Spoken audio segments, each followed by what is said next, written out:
ये आकाशवाणी है।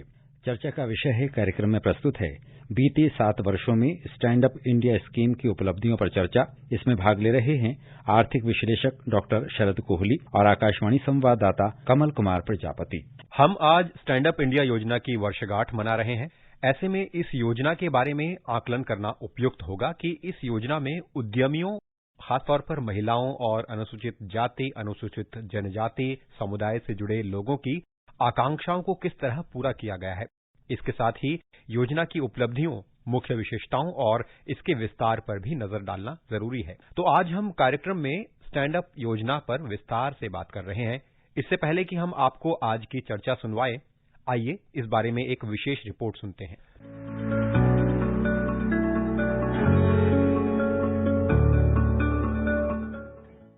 अनुसूचित जाति, अनुसूचित जनजाति और महिला समुदाय जो अपना उद्यम स्थापित करने की आकांक्षा रखते हैं, लेकिन उनके सामने इस बारे में कई चुनौतियां पेश होती हैं।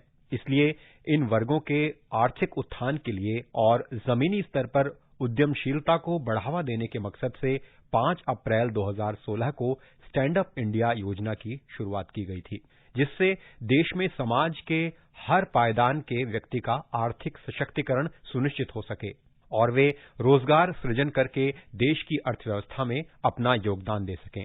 इस योजना की शुरुआत करते हुए प्रधानमंत्री नरेंद्र मोदी ने जब अपना संबोधन दिया था, तो यहां पर हम उस संबोधन का एक अंश आपको सुनवा रहे हैं। ये जो दलित परिवारों के लिए योजना बनाई है, आदिवासी परिवारों के लिए योजना बनाई है, महिलाओं को उद्यमी बनाने के लिए जो योजना बनाई है, उसके तहत 10 लाख से लेकर के 1 करोड़ रुपया तक की राशि बैंक उनको देगी और उस ब्रांच के इलाके में होगा, ताकि हिंदुस्तान में 1 लाख से अधिक जगह पर कोई न कोई नया काम शुरू होगा। अकेला उत्तर प्रदेश में हो, अकेला दिल्ली में हो, अकेला जयपुर, मुंबई, अहमदाबाद में हो, नहीं, छोटे छोटे स्थान पर काम शुरू होना चाहिए। ये देश को आगे बढ़ाना है और इसलिए बैंक की ब्रांच को, कोई एक बैंक, उसकी 100 ब्रांच है और बैंक 200 लोगों को एक जगह पे दे दे, वो हमें मंजूर नहीं है। अगर 100 ब्रांच है तो जहां ब्रांच होगी वहीं पर उनको देना होगा, ताकि उस पिछड़े इलाके का भी विकास हो।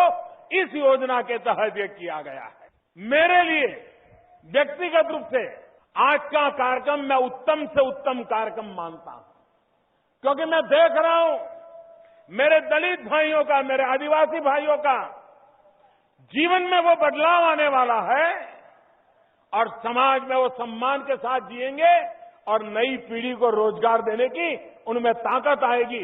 इस प्रकार की रचना होना, ये अपने आप में समाज में एक बहुत बड़ा बदलाव लाने का कारण बन रहा है। 2019-20 में स्टैंड अप इंडिया योजना को 15वें वित्त आयोग की अवधि के दौरान, यानी 2020-25 तक के लिए विस्तार दिया गया था। इस योजना के अहम पहलुओं और उद्देश्यों को यहां हम समझेंगे। जैसा कि हमने बताया, इस योजना में महिलाओं और अनुसूचित जाति और अनुसूचित जनजाति के समुदायों में उद्यमशीलता को बढ़ावा देने पर बल दिया गया है। विनिर्माण, सेवा या व्यापार क्षेत्र और कृषि से संबंधित गतिविधि के क्षेत्र में ग्रीनफील्ड उद्यमों के लिए ऋण प्रदान किया जाता है। शेड्यूल्ड वाणिज्यिक बैंकों की प्रत्येक बैंक शाखा में कम से कम एक अनुसूचित जाति, अनुसूचित जनजाति से संबंधित ऋण प्राप्त करने वाले और ऋण के इच्छुक कम से कम एक महिला को 10 लाख रुपए से 1 करोड़ रुपए के बीच बैंक ऋण की सुविधा उपलब्ध करवाई जाती है। स्टैंड अप इंडिया योजना के जरिए अनुसूचित जाति और अनुसूचित जनजाति, इसके साथ ही महिला उद्यमियों और व्यापार के लिए एक पूरा इकोसिस्टम उपलब्ध करवाया जाता है। उद्यम स्थापित करने, ऋण प्राप्त करने और समय समय पर दूसरी तरह की सहायता प्राप्त करवाने में लाभार्थियों के सामने आने वाली चुनौतियों पर भी इस योजना में विशेष ध्यान दिया गया है।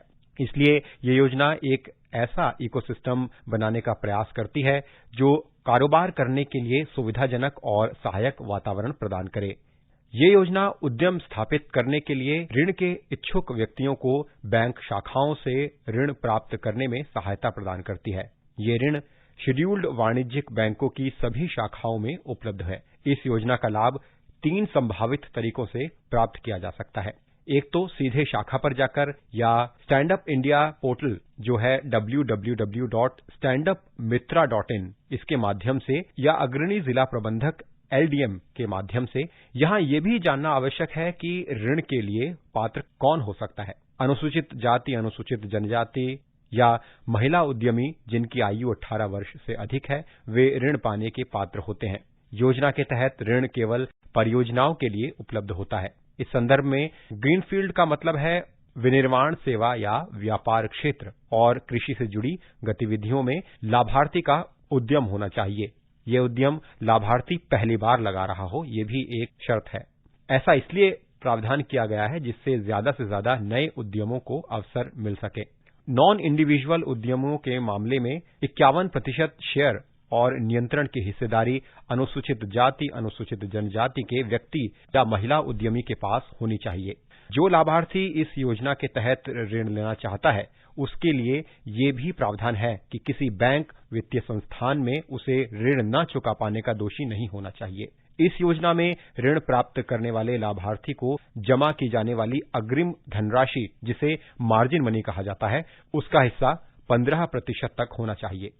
स्टैंड अप इंडिया योजना के लिए भारतीय लघु उद्योग विकास बैंक यानी सिडबी ने ऑनलाइन पोर्टल विकसित किया है और ये पोर्टल, जैसा कि हमने आपको बताया, www.standupmitra.in है। इसके माध्यम से ऋण के इच्छुक व्यक्तियों को बैंकों से जोड़ने के अलावा संभावित उद्यमियों को व्यावसायिक उद्यम स्थापित करने के प्रयास के लिए मार्गदर्शन प्रदान किया जाता है, जिनमें प्रशिक्षण सुविधा से लेकर बैंक की आवश्यकताओं के मुताबिक ऋण के बारे में आवेदन भरने से संबंधित सहायता उपलब्ध करवाई जाती है। इस संबंध में 8000 से अधिक समर्थन और मार्गदर्शन के लिए हैंड होल्डिंग एजेंसियों के नेटवर्क के माध्यम से ये पोर्टल ऋण के इच्छुक व्यक्तियों को चरण दर चरण मार्गदर्शन की सुविधा प्रदान करता है। कौशल विकास केंद्र, समर्थन व मार्गदर्शन, उद्यमिता विकास कार्यक्रम के केंद्र, जिला उद्योग केंद्र आदि के पते और फोन नंबर इस पोर्टल पर उपलब्ध रहते हैं।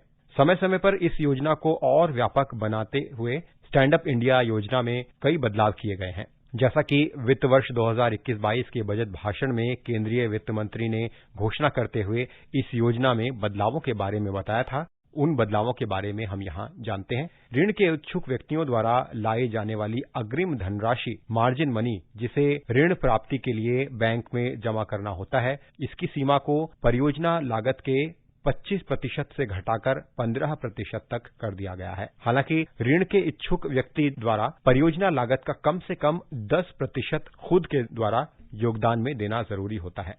कृषि से जुड़ी गतिविधियों, उदाहरण के लिए मछली पालन, मधुमक्खी पालन, मुर्गी पालन, पशुधन पालन को श्रेणीबद्ध किया गया है। बिना गिरवी ऋण प्राप्ति की सुविधा का विस्तार करने के क्रम में सरकार ने स्टैंड अप इंडिया के लिए ऋण गारंटी कोष की भी स्थापना की है।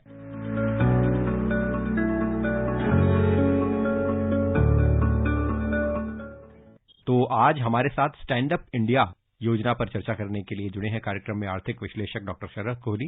डॉक्टर कोहली, स्वागत है आपका। धन्यवाद जी। डॉक्टर कोहली, जैसा कि आंकड़ा है, बीते सालों में इस योजना के अंतर्गत अनुसूचित जातियों, जनजातियों और महिला उद्यमों को 40,500 करोड़ रुपए से भी ज्यादा का ऋण प्राप्त हुआ है। और आपसे हम समझना चाहेंगे कि किस तरह से ये योजना, चाहे वो शेड्यूल कास्ट हो, शेड्यूल ट्राइब्स हो, महिलाएं हो, इन वर्गों के उत्थान में एक महत्वाकांक्षी योजना साबित हुई है बीते सालों में। देखिए, जब योजना को आज ही के दिन 2016 में लॉन्च किया गया था, तो सरकार का, प्रधानमंत्री जी का ये ध्येय था कि ऐसे समाज के पिछड़े वर्ग, खासकर अनुसूचित जाति और अनुसूचित जनजाति और महिलाएं, जो नॉर्मली जब किसी फाइनेंशियल इंस्टीट्यूशन के पास लोन मांगने जाते हैं तो उनको उतनी अहमियत नहीं दी जाती, उनको उतना महत्व नहीं दिया जाता, और जनरली वो कोई अपना उद्यम या अपना उद्योग शुरू करने की बात करते हैं या छोटा मोटा कोई काम शुरू करने की बात करते हैं, उसको हल्के में लिया जाता था, उसको उतना महत्व नहीं मिलता था। इस कारण से उनको बैंकों से लोन लेने में कठिनाई आती कि उसको, अगर मैं आम भाषा में कहूँ तो उनको उतना सीरियसली नहीं लिया जाता था। तो उसके अंतर्गत ये स्टैंड अप इंडिया लॉन्च किया गया और SUPI, इसको सूपी बोलते हैं, स्टैंड अप इंडिया SUPI, ये इसका शॉर्ट फॉर्म रखा गया है, कोड जी बनाया गया। और 10 लाख से लेके 1 करोड़ रुपए तक के लोन जो शेड्यूल्ड बैंक्स हैं उनकी ब्रांचेस को ये कहा गया कि वो लोन इन लोगों को दें और इनको अपने कामकाज को बढ़ाने में, कामकाज को सेटअप कर अपना बैंक अपना योगदान दे लोन को आसान बनाकर। और लोन को देखिए, लोन लेना कोई नई चीज नहीं है। अगर आप भारतीय बैंकों की बात करें, बोरोवर्स की बात करें, लेंडर्स की बात करें, तो लोन लेना तो सदियों से चलता आ रहा है। आज भी किस्म किस्म के लोन है, व्यापारियों के लिए भी है, कंज्यूमर्स के लिए भी है। पर इसमें खास बात ये थी कि इसमें प्रति ब्रांच एक शेड्यूल कास्ट यानी कि एक अनुसूचित जाति, एक अनुसूचित जनजाति एसटी जिसको हम बोलते हैं, और एक महिला, मतलब उस ब्रांच को ये कहा गया कि कम से कम आपने एक कैटेगरी को जरूर एक लोन देना है अपनी ब्रांच में। अब ये तो मिनिमम था, हालांकि मैं ऐसी ब्रांचेस को जानता हूं जिन्होंने दर्जनों के हिसाब से बांटे। बिल्कुल आपने ठीक कहा, 1,80,000 से ऊपर इसके लाभार्थी हो चुके हैं, 40,000 करोड़ से ऊपर ये लोन ऐसे इस प्रकार के लोन बांटे जा चुके हैं, और 10 लाख और 1 करोड़ के बीच में इन लोन्स का टिकट साइज जिसको हम बोलते हैं वो टिकट साइज रहा है। बहुत ही स्वागत करने इन लोगों की योजना। और आज इसमें अगर हम सक्सेस स्टोरीज देखें जहां पर लोग कामयाब हुए हैं तो उसकी कोई गिनती नहीं है। उसकी हम आगे बात करेंगे, कैसे महिलाओं ने और अनुसूचित जाति, अनुसूचित जनजाति वर्ग के लोगों ने इसका लाभ उठाया, और उनका जो व्यापार है, जो छोटा सा उद्योग है, छोटा सा कामकाज है, वो अच्छे बहुत प्रॉस्पर कर रहा है। यही नहीं, उन्होंने आगे बहुत लोगों को नौकरी भी दी है। तो प्रधानमंत्री जी का ध्येय था कि हम नौकरी के पीछे ना भागे, नौकरी देने वाले बने, from job seekers to job givers. जी। तो डॉक्टर कोहली, अगर हम स्टैंड अप इंडिया योजना से पहले और अन्य योजनाओं को देखें तो बीते वर्षों में हमने देखा लंबे समय से जो सोसाइटी का अंडर सर्व्ड या अनसर्व्ड ग्रुप है उसको लेकर ऐसी विशेष योजना शायद हमारे पास नहीं थी। लेकिन अगर हम इस योजना के मंतव्य को समझें स्टैंड अप इंडिया में, तो इसमें ऐसे वर्ग के बारे में सोचा गया और उसमें उद्यमिता को लेकर इसमें फोकस किया गया। तो हम आपसे समझना चाहेंगे कि समाज के इन वर्गों के जो आर्थिक उत्थान है, सामाजिक उत्थान है, और जो उन्हें किसी तरह से हम कहें कि रोजगार सृजन करने वाला बनाने का जो एक मकसद है इस योजना में, तो इस अप्रोच को आप कैसे देखते हैं इस वर्ग के संदर्भ में? देखिए, सरकार की मंशा रही है कि last man in the Q, के समाज का जो वर्ग है जो बिल्कुल आखिर में खड़ा है। अब यहाँ आखिर में खड़े से मेरा मतलब है कि जिन लोगों को सामान्य अवसर नहीं मिलते हैं। अब अगर और इसको खोलना चाहूं तो मैं समझूं, अगर हम इसी स्कीम की बात करें कि हम अनुसूचित जाति, अनुसूचित जनजाति और हम महिलाओं को टारगेट कर रहे हैं, तो महिलाएं, अब मैं एक आम महिला की बात करता हूं उदाहरण के तौर पर, मान लीजिए वो गृहिणी है, पर उसके अंदर वो उद्यमिता का उसके अंदर कौशल है, उसको अगर कोई काम मिले और चंद पैसे उसके हाथ में हो तो ऐसा वो कोई ना कोई काम कर सकती है। उसके अंदर कोई हुनर है, कोई ऐसी चीज है जिसको पर वो उभर के आ नहीं सकता, क्योंकि कोई भी उद्यम करने के लिए आपको धन की आवश्यकता है। हम सब जानते हैं, आपने छोटा सा एक अगर कहीं ठेला भी लगाना हो, कुछ भी करना हो, तो आपको उसके लिए भी 5-10 हजार रुपए चाहिए होते हैं। तो बिना पैसे के कोई भी उद्यम स्टार्ट नहीं किया जाता। तो मैं समझता हूँ अगर किसी के अंदर कौशल है भी तो वो आजीवन दबा का दबा रह जाता था, क्योंकि उसके पास उसको कभी भी धन का सृजन करने का अवसर नहीं मिलता था। कोई ऐसी योजना नहीं थी जहां से जाके वो अपने लिए धन का सृजन कर सके, धन को इकट्ठा कर सके और उस उद्यम को शुरू कर सके। तो मैं समझता हूँ वहां एक बहुत बड़ा ये कदम साबित हुआ है, क्योंकि ये समाज के, जैसा कि मैंने कहा, तीनों वर्ग वो वर्ग हैं जो कि दो तरीके से इनको समस्या थी। एक समस्या थी कि इनके सामने अवसर उतने नहीं थे जितने के बाकी के वर्गों के, पहली दिक्कत। दूसरी दिक्कत, उद्यम अपने आप में एक बहुत बड़ी चीज है, क्योंकि या तो आप नौकरी करेंगे या आप कोई अपना धंधा करेंगे। इनको नौकरी मिलने में भी दिक्कत होती थी, नौकरी के अवसर, क्योंकि पढ़ाई लिखाई के अवसर उतने नहीं है। इनको नौकरी के लिए तलाश में भी दिक्कत होती है। और जैसा कि मैंने कहा कि सरकार की जिम्मेवारी ये नहीं बनती कि वो पूरे देश की नौकरी लगवा दे। सरकार एक ऐसा माहौल बनाती है जिसमें लोगों को रोजगार मिलते हैं, और रोजगार का अर्थ खाली नौकरी करना नहीं है। रोजगार के अर्थ में रोजगार, नौकरी करना तो है ही है, साथ में अगर आपको अपना उद्यम शुरू करने का अवसर मिल रहा है तो मैं समझता हूँ वो भी रोजगार है। उसमें आपको आगे भी रोजगार दे सकते हैं अगर वो चल पड़ता है, और अगर वो आप उसमें कामयाब हो जाते हैं और वो धीरे धीरे बढ़ता है, तो आप न केवल अपने परिवार का पालन पोषण करते हैं, आपको एक पर्सनल सेटिस्फैक्शन, एक व्यक्तिगत रूप से आपको बहुत अच्छा महसूस होता है, बल्कि आप 2, 4, 5, 10 लोगों को, मैं तो इसमें ऐसी सक्सेस स्टोरी जानता हूं जहां पर 20-20, 30-30 लोग भी आज काम कर रहे हैं। बिल्कुल।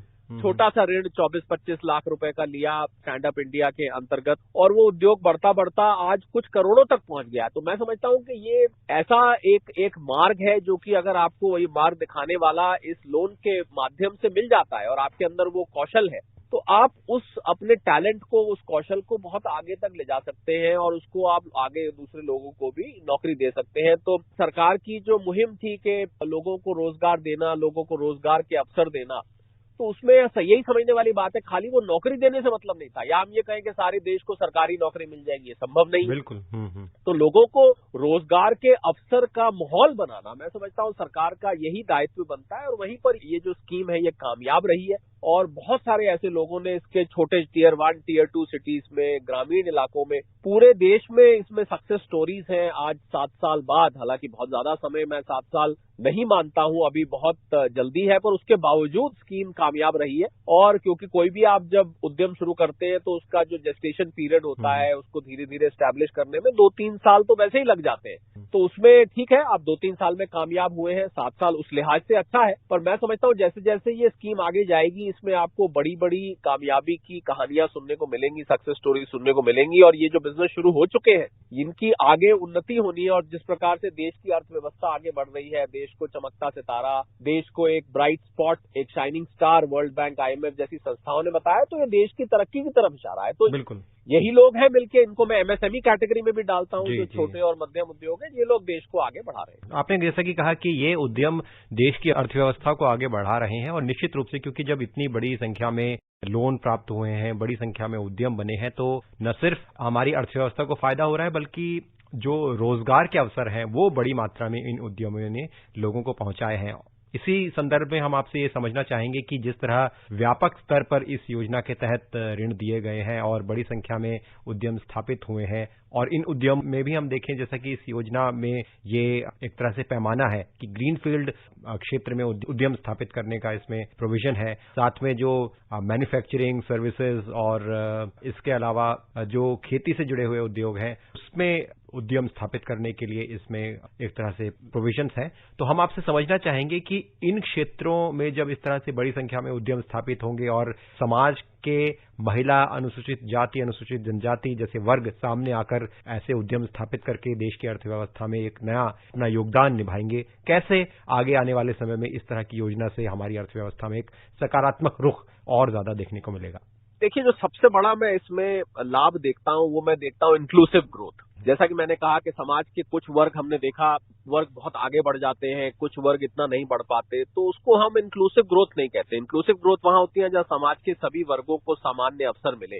तो एक तो वहां पर इस योजना ने बहुत बड़ा योगदान दिया। और आपने ग्रीनफील्ड की बात करी, तो ऐसा नहीं है कि योजना अभी बंद हो चुकी है, योजना अभी भी चल रही है। तो जो लोग आज इस कार्यक्रम को आकाशवाणी के माध्यम से सुन रहे हैं, मैं समझता हूं उनके लिए भी एक संदेश है कि अगर वो इस योजना में लाभ उठाना चाहते हैं तो हम थोड़ा उस पर भी प्रकाश, आपकी इजाजत हो तो डाल देते हैं। बिल्कुल कि ग्रीनफील्ड जब आपने जिक्र किया तो शायद बहुत सारे लोग नहीं समझ पाए, क्योंकि ज्यादातर लोग ग्रीनफील्ड का अर्थ ये निकालते हैं कि भाई कोई पर्यावरण से संबंधित होगा या कोई एनवायरमेंट फ्रेंडली कोई कुछ इसमें जरूरी है लॉन्च करना। यहाँ पर ग्रीनफील्ड का अर्थ थोड़ा फर्क है। यहाँ पर ग्रीनफील्ड का अर्थ निकलता है कि आप कोई ऐसा बिजनेस शुरू करें, ऐसा उद्यम शुरू करें जो कि पहले ना चल रहा हो, यानी कि वो नया होना चाहिए। तो यहाँ पर ग्रीनफील्ड से अवसर नए उद्योग से है। कहने का अगर मैं इसको दूसरी तरीके से बोलूं तो ऐसा समझिए कि इसमें वो लोग लाभ नहीं ले सकते जिनका पहले से कोई धंधा चल रहा है या पहले से वो कुछ और कामकाज कर रहे हैं, वो चाहें कि हम इसको स्टैंड अप इंडिया में इंक्लूड कर ले, वो नहीं होगा। ये बिल्कुल फ्रेश और नया उद्यम होना चाहिए। तो ग्रीन फील्ड से अर्थ यहाँ पर है। दूसरा, मैं एक और जरूरी जानकारी जो देना चाहूंगा, जो लोग अभी तक इस योजना से नहीं जुड़े हैं, जो इसमें लाभ उठाना चाहते हैं, कि इसमें आपको 85% के करीब लोन मिल जाता है। यानी कि मान लीजिए आपकी कुल इन्वेस्टमेंट 1 करोड़ रुपए की है उस बिजनेस में, और आपने बिल्कुल ठीक कहा, मैं उस पर भी आऊंगा कि 3 तरीके के उद्यमों में ये लोन दिया जा रहा है, मैन्युफैक्चरिंग, ट्रेडिंग और एग्रीकल्चर से संबंधित जो एलाइड सर्विसेज जिनको हम कहते हैं, जिसमें फूड प्रोसेसिंग वगैरह आता है। तो 85, यानी कि अगर आपको 1 करोड़ का धंधा करना है तो आप 15 लाख रुपए अपने लाएंगे, 10 से 15 लाख अपने लाइए, बाकी का आपको लोन मिल जाता है। और ये लोन 2 तरीके का मिलता है। इसमें एक वर्किंग कैपिटल लोन होता है, एक टर्म लोन होता है। इसको हम कॉम्पोजिट लोन कहते हैं। नॉर्मल जो लोन दिए जाते हैं वो अलग अलग होते हैं। टर्म लोन अलग होता है, वर्किंग कैपिटल लोन अलग होता है, जो आपको आपके रोजमर्रा के खर्चे के लिए जाता है। टर्म लोन मशीनरी वगैरह के लिए दिया जाता है या बिल्डिंग बनाने के लिए वगैरह वगैरह। ये कॉम्पोजिट है, इसमें दोनों में एक ही है। तो 10 लाख का मिनिमम टिकट साइज है, 1 करोड़ तक जाता है। और आपको इसमें एक और बहुत अहम जानकारी जो मैं देना चाहूंगा, जो इस लोन को और इस स्टैंड अप इंडिया को बाकी स्कीम से अलग करती है, वो ये है कि जब भी आप लोन लेने किसी बैंक के पास जाते हैं तो आपसे सिक्योरिटी मांगी जाती है। बैंक को ये चिंता होती है कि कल को आप वापस नहीं कर पाए तो आपको कुछ ना कुछ उसके बदले में गिरवी रखना पड़ता है, जिसको हम मॉर्टगेज कहते हैं।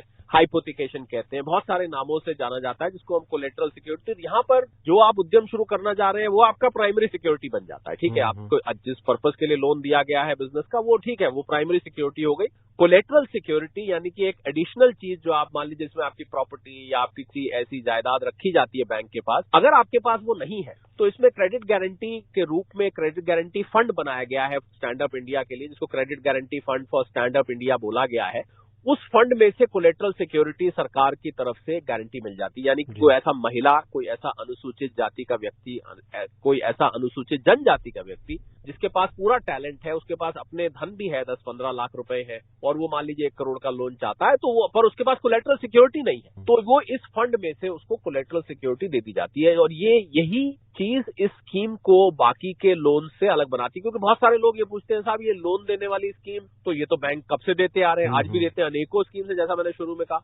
पर स्टैंड अप इंडिया के अंतर्गत जो लोन है, उस लोन में ये खास बात है जो कि लोगों को जानना जरूरी है। अब मैं दूसरी बात जिस पर प्रकाश डालना चाह रहा था, क्योंकि लोग ये पूछते हैं कि भाई ये कौन से उद्यम के लिए लोन दिया जाता है, तो इसमें आपका मैन्युफैक्चरिंग कवर होता है, यानी कि आप कुछ उत्पादन करना चाहते हैं, छोटा मोटा उद्योग, कॉटेज इंडस्ट्री, घर में कोई छोटी मोटी फैक्ट्री या कुछ भी छोटा मोटा बनाने का। उदाहरण के तौर पे मैं महिलाओं की बात करूं, आप मान लीजिए पापड़ बनाने का कोई प्रोजेक्ट लॉन्च करना चाहते हैं तो आप उसमें जा सकते हैं। और या आप ट्रेड करना चाहते हैं, यानी कि आप मान लीजिए कोई दुकान खोलना चाहते हैं, आपको छोटी सी, आपके पास जगह है, आप चाहते हैं मैं एक छोटी सी दुकान खोल लूं जहां पर मैं सामान लूं और लोगों को रिटेल में बिजनेस, जिसको रिटेल बिजनेस हम कहते हैं, ये उदाहरण हो गया ट्रेड का। तीसरा निकलता है जो एग्रीकल्चर अलाइड सर्विसेज, जिसमें मैंने कहा फूड प्रोसेसिंग है। मान लीजिए आप किसी खेती बाड़ी के पास अपना कोई काम शुरू करना चाहते हैं, वहां मान लीजिए आलू की खेती होती है, अब आप उसमें आलू के चिप बना के बेचना चाहते हैं या कोई और ऐसा प्रोडक्ट खाने का बना के बेचना चाहते हैं, तो आप वो उसके इर्द गिर्द काम शुरू कर सकते हैं। 3 चीजों के लिए ज्यादातर स्टैंड अप इंडिया के अभी तक जो लोन्स बांटे गए हैं, इन्हीं 3 चीजों के लिए लोन डेजिग्नेटेड है।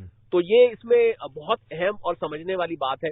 और दूसरी बात जो शायद मेरे ख्याल जो लोगों ने लिया है उनको तो जानकारी है कि लोन 7 साल के लिए दिया जाता है, और इस लोन में एक और सुविधा दी गई है कि आप, क्योंकि जब भी कोई काम धंधा शुरू किया जाता है तो शुरू के दिनों में स्ट्रगल पीरियड उसको होता है, जब आप अपना जमा रहे हैं काम, धीरे धीरे ग्राहक ढूंढ रहे हैं, आपका पैसा भी लग रहा है, अभी आप रिसोर्सेज जुटा रहे हैं, तो 18 महीने का इसमें मॉरेटोरियम पीरियड है। मॉरेटोरियम पीरियड अगर मैं अपने श्रोताओं के लिए आसान करके बताऊं तो मतलब 18 महीने तक आपको उस लोन की कोई भी किस्त वापस नहीं करनी है। जी 18 महीने बाद आपकी लोन की किस्त वापस जानी शुरू होगी। अब लोन है तो वापस तो करना है, ये लोग ये ना सोचे कि ये लोन हमें वापस नहीं करना है। जी हाँ, एक लोन है तो पर 18 महीने मैं समझता हूँ ऐसा समय है जिसमें उद्यमी अपना उद्यम को पूरी तरह से एस्टैब्लिश और सेट कर लेता है, और उसकी एक इनकम आनी शुरू हो जाती है, और वो उसको वापस करने का उसमें सामर्थ्य आ जाता है। जी डॉक्टर कोहली, थोड़ी सी जानकारी आपने, क्योंकि विस्तार से बड़ी अहम जानकारी लोन के संबंध में दी, हम आपसे ये भी थोड़ा सा जानकारी लेना चाहेंगे कि जैसे हाल ही में मार्जिन मनी को लेकर भी कुछ बदलाव किए गए हैं,